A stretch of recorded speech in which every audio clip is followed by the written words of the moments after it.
مسلمان عورت مرتد ہو جائے تو کیا حکم ہے؟ چنانچہ اگر میاں بیوی مسلمان تھے، پھر عورت مرتد ہو گئی، تو اس کی وجہ سے اس عورت کے لیے دوسرے شوہر سے نکاح اس وقت تک حلال نہیں ہوگا جب تک کہ باقاعدہ تفریق دونوں کے درمیان نہ ہو جائے۔ چنانچہ کنز الدقائق اور البحر الرائق وغیرہ کے اندر ہے، وَإِذَا ارتداد احدما فسق فی الحال، یہ کنز الدقائق جو البحر الرائق کے حاشیے پر ہے اس کے اندر ہے، تیسری جلد صفحہ 214۔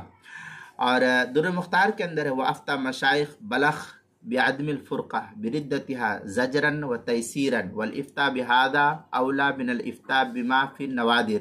اس طریقے کی عبارت در مختار کتاب النکاح باب نکاح الکافر جلد نمبر 4 صفحہ نمبر 367 جو زکریا بک ڈپو دیوبند کا ہندی نسخہ اس کے اندر، کتاب المسائل چوتھی جلد صفحہ 259 اور 260 پر بھی اس کو نقل کیا گیا ہے۔